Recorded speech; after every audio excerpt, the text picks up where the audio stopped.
మీ మోకాల నొప్పులకు ఎటువంటి సర్జరీ లేకుండా ఎపియాన్ పెయిన్ క్లినిక్ అందిస్తున్న అత్యాధునిక చికిత్స. Welcome to Suman TV healthy journey with మీ స్వప్న.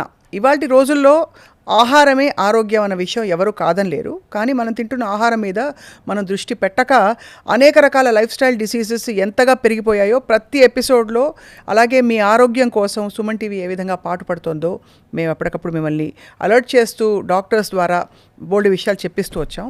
ఇవాళ ఒక చాలా ఇంట్రెస్టింగ్ విషయం మాట్లాడబోతున్నాం. మనం తినే ధాన్యాలు, ఎందుకంటే మన దేశంలో ధాన్యాలు మన కోర్ డయట్. ఈ ధాన్యాలలో ఎన్నో రకాల రైస్లు ఉన్నాయి, ఎన్నో రకాల బియ్యం ఉండగా కూడా మనం వైట్ రిఫైన్డ్ సోనా మసూరి తప్ప మరొక ప్రపంచం ఎరగం. అట్మోస్ట్ చిట్టిముత్యాలు, అట్మోస్ట్ బాస్మతి, అంతవరకే వెళ్తాం. మనకుండే రకరకాల పోషకాలు ఏంటి, ఈ వెరైటీస్ ఆఫ్ రైస్లో మాట్లాడబోతున్నాం. ఒక అద్భుతమైన ఎక్స్పర్ట్, లైఫ్ స్టైల్ ఎక్స్పర్ట్ అని చెప్పాలి. సేవ్ ఫౌండేషన్ వ్యవస్థాపకులు సురేంద్ర గారు ఉన్నారు మనతో పాటు. రైతులతో చాలా దగ్గరగా పనిచేస్తారు. సురేంద్ర గారు నమస్కారం అండి. నమస్తే అండి. మొట్టమొదట ఇవాళ లైఫ్ స్టైల్లో జరుగుతున్న అతిపెద్ద 3 తప్పిదాలు ఏమిటి? ఆహారాన్ని తీసుకోవాల్సిన సమయంలో తీసుకోకపోవడం, ఓకే, తీసుకోకూడని సమయాల్లో తీసుకోవడం, నీరు త్రాగాల్సిన సమయంలో త్రాగకపోవడం, ఇవి ముఖ్యంగా జరుగుతూ ఉన్నాయి. ఇంకా ఆడవాళ్ళ విషయంలో చూస్తే వాళ్ళు జర్నీల్లో కావచ్చు, ఆఫీసులో కావచ్చు, నీరు త్రాగితే యూరినల్స్కి వెళ్ళాల్సి వస్తుందని వాళ్ళు నీళ్లు తీసుకోరు. చాలా సందర్భాల్లో వాళ్ళకి నీట్నెస్ అనేది ఇంపార్టెంట్ ఉంటుంది. స్కూల్స్లో కావచ్చు, కాలేజీలో కావచ్చు, వర్క్ చేసే దగ్గర వారు కూడా నీరుని తక్కువ తీసుకుంటారు. ఇవన్నీ చిన్న చిన్న విషయాలే అనిపిస్తాయి కానీ పెద్దగా ప్రభావితం చేస్తున్నాయి ఆరోగ్యాన్ని. చాలా వరకు కరెక్ట్గా చెప్పారు. అయితే మనం మామూలుగా మన స్టేపుల్ ఫుడ్ ముఖ్యంగా సౌత్ ఇండియాలో రైస్ అండి. అవునండి. సో మామూలుగా మీరు ఏ రైస్ తింటారని అడిగితే అందరూ ఫైన్ రిఫైన్డ్ చక్కగా మల్లెపూల్లాగా అన్నం కనిపిస్తుంది, తెల్లగా పొడిపొడిగా ఉండాలి, పొడిపొడిగా ఉంటుందని గర్వంగా చెప్పుకుంటాం. మనం ఎక్కువగా కన్జ్యూమ్ చేసే రైస్ ఏమిటండి? ఎన్ని రకాల బియ్యం పండుతుంది ఇండియాలో? మనకు ప్రకృతి పరంగా చూస్తే పూర్వము భారతదేశంలో ఉన్న వైవిధ్యంగా చూసిన మన పురాణాల ప్రకారం, లేకపోతే చరిత్రకారులు చెప్పిన దాని ప్రకారం చూసిన 5 లక్షల రకాల విత్తనాలు ఉన్నాయి అని చెప్తారు. అయితే ఇప్పటికీ కూడా అందుబాటులో కొందరు విత్తన సంరక్షకులు ఉన్నారు. వాళ్ళ దగ్గర 2000 వరకు దేశవాళీ వరి విత్తనాలు ఉన్నాయి వారి దగ్గర. వారు ప్రతి సంవత్సరం దాన్ని పండిస్తా దాన్ని ఉనికిలో ఉంచుతున్నారు. ప్రతి సంవత్సరం పండించకపోతే అవి కొంత కాలానికి అవి పోతాయి కాబట్టి వాళ్ళు ఆ పని చేస్తా సంరక్షిస్తా వస్తున్నారు. ఇప్పుడు మరి ఇవాళ మనం మాట్లాడబోయే రకరకాల రైస్ వెరైటీస్ గురించి చెప్దాం. మనకి ఇవన్నీ కూడా అంటే ముందు రైస్ ఎందువల్ల ఇతర విత్తనాలు మనం తినలేకపోతున్నాం, ఇతర వెరైటీస్ అంటే అలవాటు అయిపోయాయి ఇలాగా? అవగాహన లోపం కొంత ఉన్నదండి. రైట్. అలాగే పూర్వము అన్నం వండేటప్పుడు గంజి వంచడము, ఆ గంజిని దాచుకొని మర్నాడు తాగడము, ఆ గంజి వంచడం వల్ల వచ్చే పొడితనం ఒకటి ఉన్నది అన్నంలో. అలాగే కుక్కర్ లేదు, బయట వండుకునేవాళ్ళు. పూర్వము పాత బియ్యం అనే పదం ఎక్కువ వాడేవాళ్ళండి. పాత బియ్యం అంటే వడ్ల రూపంలోనే ఒక 9 నెలల నుంచి సంవత్సరం 2 సంవత్సరాల వరకు వడ్ల రూపంలోనే గింజను అలా ఉంచడం వల్ల అటువంటి బియ్యాన్ని వాడటంలో వచ్చే పొడిదనం ఒకటి ఉంటుంది. ఇలాంటివి అందుబాటులో లేకపోవడం వల్ల ఒక విధంగా దేశవాళీ విత్తనాలు అంతరించిపోతున్నాయి, తెలియక, అవగాహన లేక. అయితే న్యూట్రిషనల్గా ఇందులో చాలా విలువలు ఉన్నాయి.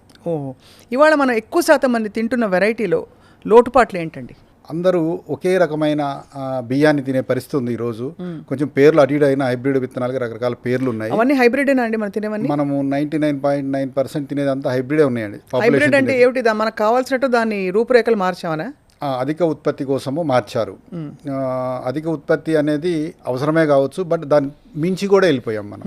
అవసరానికి మించి అంటే 2 ఏళ్ళకి సరిపడా నిల్వలు మనం కావాలంటే 3 ఏళ్ళకి సరిపడా నిల్వలకు కూడా మనకు అధిక ఉత్పత్తి జరిగిపోతుంది. దానివల్ల ఏమవుతుందంటే స్థానికంగా ఉండే విత్తనాలు కావచ్చు, జొన్నలు, సజ్జలు లాంటివి కూడా పండించడం తగ్గిపోయింది. అందుకే the minimum supporting price government అది మంచి ఉద్దేశంతో పెట్టింది, మంచిది. అయితే దానివల్ల వేరే కూడా అంతరించిపోతున్నాయి. కాబట్టి ఇలాంటివి బతకడానికి కూడా ఏదైనా ప్రణాళిక ఉండాలి ఖచ్చితంగా. మీ దగ్గర ఉండే వెరైటీస్ సురేంద్రనాథ్ గారు మీరు బాగా రికమెండ్ చేసేది ఏ బియ్యం ఏ ఆరోగ్య సమస్యకి పనికొస్తుందని చెప్పగలరు? తప్పకుండా చెప్తానండి.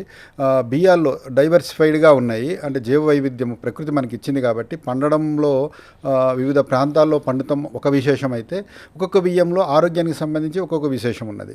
సో ఈ విధంగా దేశవాళీ బియ్యాలు అవసరాన్ని బట్టి మనిషి వయసు ఉంటుంది, పుట్టినప్పుడు చిన్నపిల్లలుగా ఎదిగే వయసు ఉంటుంది, అలాగే యంగ్ ఏజ్కి వచ్చినప్పుడు వాళ్ళకి ఫర్టిలిటీ రావడానికి ఒక అవసరం ఉంటుంది, తర్వాత ఏజ్ వచ్చిన తర్వాత నీరసం రాకుండా కానీ కీళ్ళ నొప్పులు రాకుండా కానీ కానీ, ఒబిసిటీ రాకుండా కానీ, డయాబెటీస్ ఇలా రకరకాల బియ్యాలు ఉన్నాయి.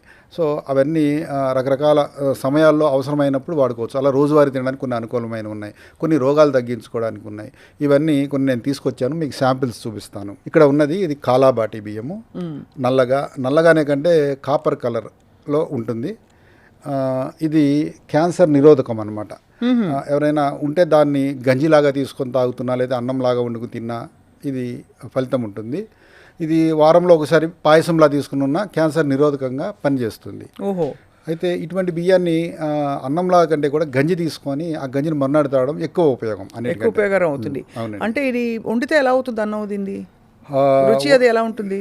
రుచి తినడానికి ఇప్పుడు అందరూ ఒకదానికి అలవాటు పడినారు కదా, యాక్సెప్టబుల్గా ఉండకపోవచ్చు స్టార్టింగ్లో, బట్ మజ్జిగలో లేకపోతే పెరుగులో తినడానికి చాలా రుచిగా ఉంటుంది ఈ అన్నాన్ని తినడానికి ఒక సులువైన మార్గం ఏంటంటే రాత్రిపూటే అన్నం వండేసేసి కేవలం నీళ్ళల్లోనే నానబెట్టి పొద్దున దీన్ని మజ్జిగలో తింటే చాలా రుచికరంగా ఉంటుంది. మనకు పెద్దలు చెప్తూ ఉంటారు అన్నం తినేటప్పుడు 40 సార్లు బాగా నమిలి తినండి అని. ఇది మనకు తెలియకుండా నవ్వులుతాం, ఎందుకంటే నవ్విన కొద్దీ జ్యూస్ లాగా ఒక స్వీట్నెస్గా ఒక మాధుర్యంతో ఉంటుంది. అది ఆస్వాదిస్తే వాళ్ళు తెలియకుండానే 40 కాదు 60 సార్లైనా నవ్వులు మెల్లిగా తింటారు. దానివల్ల చాలా ఉపయోగం ఉంది. దాని ద్వారా క్యాన్సర్ కూడా మనకి నిరోధించవచ్చు ఈ నల్ల బియ్యం ద్వారా. అంటే ఇందులో సైంటిఫిక్గా చూస్తే యాంథోసైనిన్స్ ఉన్నాయి. యాంథోసైనిన్స్ క్యాన్సర్ నిరోధకాలు అనేది ఎస్టాబ్లిష్ అయిన వాస్తవం. అయితే ఇందులో టెస్ట్ చేస్తే యాంథోసైనిన్స్ అనేవి ఉన్నవి. ఓకే. ఈ గింజలే కాదు, ఈ మొక్క యొక్క ఆకులు కూడా టెస్ట్ చేస్తే అందులో యాంథోసైనిన్స్ అనేవి ఉన్నాయని చూపించారు. సో ఆ విధంగా ఇది చెప్తున్నాము. రైట్. అలాగే పక్కనే తెల్లగా ముత్యాల్లా కనిపిస్తున్న ఆ బియ్యం అదేంటండి? అది బియ్యం అయినా? ఇది గోవిందభోగ్ బియ్యం అండి. గోవిందభోగ్ అంటే భగవంతుడికి ప్రసాదం పెట్టడానికి, దానికోసం ఒక బియ్యము. ఓహో. ఇది బియ్యమే వాసన వస్తాయి, మీరు వాసన చూడవచ్చు. ఇది బియ్యమే వాసన వస్తాయి. చాలా విశేషంగా ప్రసాదాలు చూడొచ్చండి. అంటే వైష్ణాలయంలో ప్రసాదాలు చేయడానికి అది బాగా వాడతారు, పరమాన్నం కానీ అవి చేయడానికి. ఇవన్నీ దేశవాళీలో ఇవి ఒక రకాలండి, సందర్భాన్ని బట్టి వండుకోవడము. ఇక్కడ ఉన్నదండి మాపిల్లై సాంబా. ఇది మాపిల్లై సాంబా. ఇది యమనంలో ఉండే మగపిల్లలకి చాలా ఉపయోగము, ఫర్టిలిటీ పెరగడానికి. అలా కాకుండా ఎవరికైనా ఒక స్టామినా ఎనర్జీ కావాలన్నా ఇది ఉపయోగం. ఇందులో మనం టెస్ట్ చేస్తే మాకు తెలిసింది ఏంటంటే మినరల్ కాంటెంట్ బాగా ఉన్నది. అంటే ఐరన్, జింకు, మాలిబ్డం, మ్యాంగనీస్ ఇలాంటివి ట్రేస్ ఎలిమెంట్స్ అంటాం, అలాంటివన్నీ ఇందులో ఉన్నాయి. ఇలాంటివి లోపించడమే కొంత హార్మోన్ డెఫిషియన్సీ అని కొన్ని రోగాలు వస్తూ ఉంటాయి కదా, అలాంటి వాటికి ఇది సొల్యూషన్ అనమాట. దీనికి గ్లైసెమిక్ ఇండెక్స్ ఎలా ఉంటుందో? గ్లైసెమిక్ ఇండెక్స్ మామూలు దాంతో కంపేర్ చేసినప్పుడు తక్కువే ఉందండి. అంటే గ్లూకోజ్కి డిమాండ్ తక్కువ ఉంటుంది తిన్న తర్వాత 2 అవర్స్లో.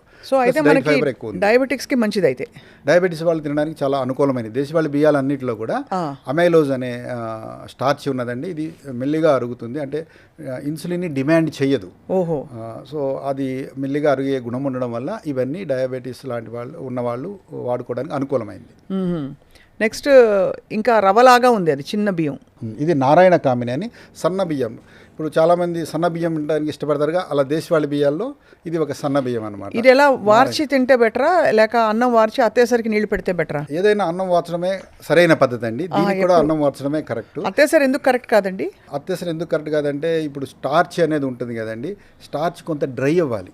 డ్రై అవుతున్న వల్ల దాని లక్షణం మారుతుంది, జిగురు గుణం అంటాం కదా, అట్లా అరిగే దానిలో కూడా తీరు మారుతుంది అనమాట. అందుకే ఇప్పుడు గంజి వంచి కాసేపు అలా పెట్టామనుకోండి, నేను మీకు చూపిద్దామని ఒక కుండ కూడా తీసుకొచ్చాను.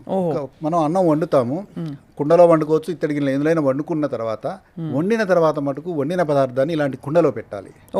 ఇలాంటి కుండలో పెడతాం వల్ల ఆ బియ్యంలో ఉన్న తేమని ఈ కుండ మట్టిలాగా ఉంటుంది కదా, అది పీల్చుకొని ఆవిరైపోతుంది. దీని ద్వారా ఆవిరైపోతుంది. లేకపోతే గింజ కింద తేమ రాదు.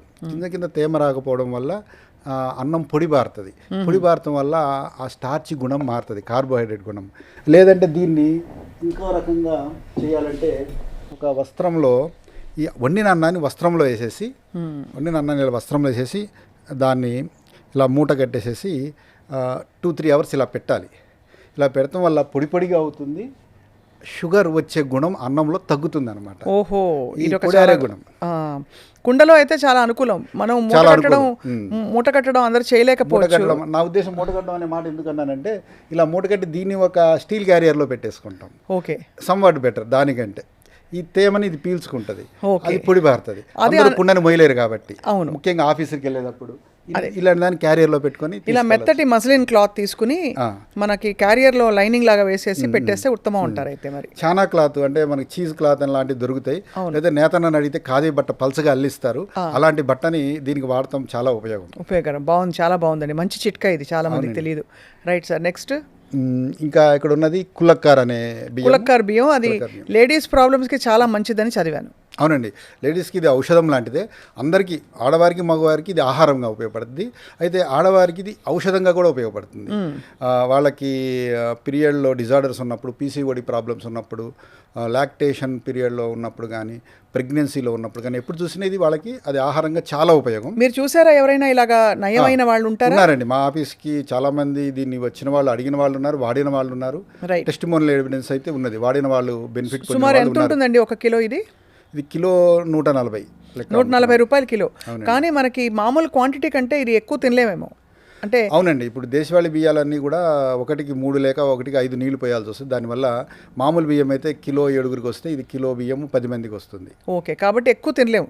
అవునండి, క్వాంటిటీ వైస్ ధర కొంచెం ఎక్కువ అనుకున్న కాలం వస్తుంది, ఎక్కువ కాలం వస్తుంది. అలాగే ఈ కులక్కర్ రైస్, ఇది కులక్కర్ అండి. దీన్ని అన్నంలా తినడం ఒక పద్ధతి అండి, లేదంటే దోశలు వేసుకోవచ్చు. ప్రెగ్నెంట్స్కి అయితే వారంలో 2 సార్లు దీన్ని పాయసంగా కానీ పాల తాలికలుగా కానీ చేసి పెడితే చాలా మంచిది. ముఖ్యంగా పాలిచ్చే తల్లులు, పాలు లేకపోతే ఒక్కోసారి బ్రెడ్ తినే పరిస్థితి ఉంటుంది. అలాంటి వాళ్ళకి దీంతో పాయసం పెడితే చాలా ఉపయోగం. లేదా దీంతో పాల తాలికలు ఖచ్చితంగా వాళ్ళకి పెట్టాలి. ఈ విధంగా చేసి. ఈ పక్కన ఉన్నది నవారా బియ్యం అండి, బాగా అందరికీ తెలిసిన బియ్యం. నవారా నివారణి అంటారు.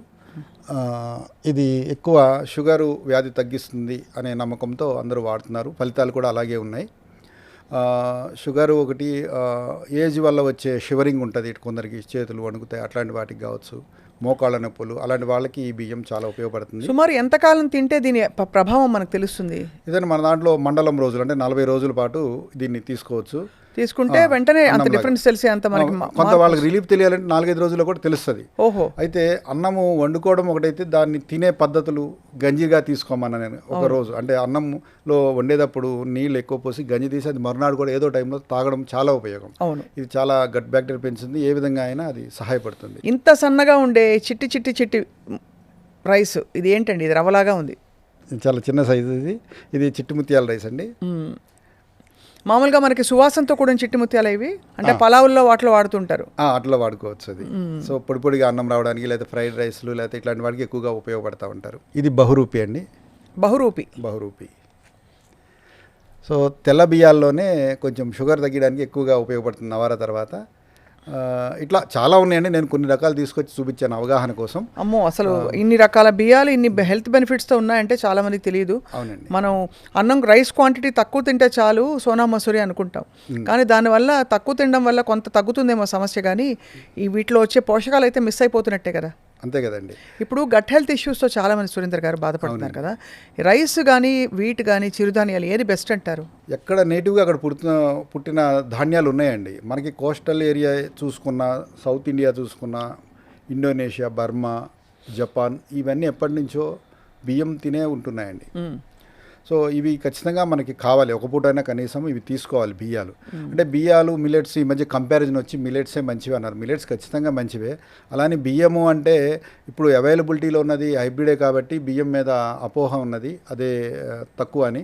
బట్ దేశవాళీ బియ్యాల విషయంలో అది కాదు, అది మెల్లిగా అరిగే లక్షణం ఉన్నది, దాంట్లో డైట్ ఫైబర్ ఉంది, మినరల్ కంటెంట్ అన్ని బాగానే ఉన్నాయి. అది కూడా ఈక్వలెంట్ టు మిలెట్స్ అని చెప్పొచ్చు. దేవుడిచ్చిన ఏవైనా సహజం, మనకి దేవుడిచ్చిన ఏవైనా అవి మంచివే. అయితే 90% ఈరోజు హైబ్రిడ్ బియ్యాలు అయినాయి కాబట్టి బియ్యం మంచిది కాదు అనే ఆలోచన వచ్చింది. ఇంకోటి ఏంటంటే కోస్టల్ ఏరియాలో కావచ్చు, నది పక్కన ప్రాంతాలు కావచ్చు, వర్షాలు అధికంగా వచ్చినప్పుడు ఆ పొలాలు మునిగిపోతాయి. మునిగిపోవడమే కాదు, వాటర్ కూడా స్టాగ్నెంట్గా 2-3 వారాలు అలాగే ఉంటుంది. వాటర్ కూడా పోవడానికి ప్లేస్ ఉండదు, ఎటు వెళ్ళలేదు. అలాంటి పరిస్థితుల్లో కూడా ఆ నీటిని టాలరేట్ చేసి తట్టుకొని బతికే మొక్క వరి అన్నమాట. అది లేకపోతే మరి దేవుడు ఆహారం అందరికీ అలా ఇచ్చాడు. అక్కడ ఏ మిలెట్ బతకదు, అలా నీళ్ళల్లో ఏ మిలెట్ బతకదు, ఏ పప్పు ధాన్యం బతకదు. సో సో అలాంటి ప్రాంతంలో ప్రజలకి అది ఆహారంగా భగవంతుడు ఇచ్చినది అది. అవును. అయితే వరి నీళ్ళని తట్టుకుంటుంది కానీ వరి నీళ్ళని డిమాండ్ చేయదు. ఎక్కువ నీళ్ళు ఏం డిమాండ్ చేయదు వరి. అయితే మన అనుకుంటారు వాళ్ళంతా, అలాగా. అలా మనం వరి చేలలో నీళ్లు పెడతారని చూసి అందరూ అలా అనుకుంటున్నారు. ఆరుతడి పద్ధతిలో కూడా దీన్ని పండించవచ్చు. ఇప్పుడు బుడమలు ఉన్నాయి. బుడమలు అంతా సహజంగా చెరువుల పక్కన పండేవే, ఎప్పటి నుంచో అవి. ఇట్లా చెరువు కల్చరు లేదా మెట్ట భూముల్లో అనుకూలమైనవి కూడా ఇవన్నీ ఉన్నాయి, చేసుకోవచ్చు. Right. మనకి ప్రభుత్వము ఉచితంగా నీరు ఇస్తుంది కాబట్టి, నీళ్ళకి మీటర్ పెట్టలేదు కాబట్టి ఆ నీళ్ళని మనము కలుపు నియంత్రణ కోసం వాడటం వల్ల వరి నీళ్లు తాగుద్ది అనే అపోహలో అందరూ ఉన్నారు.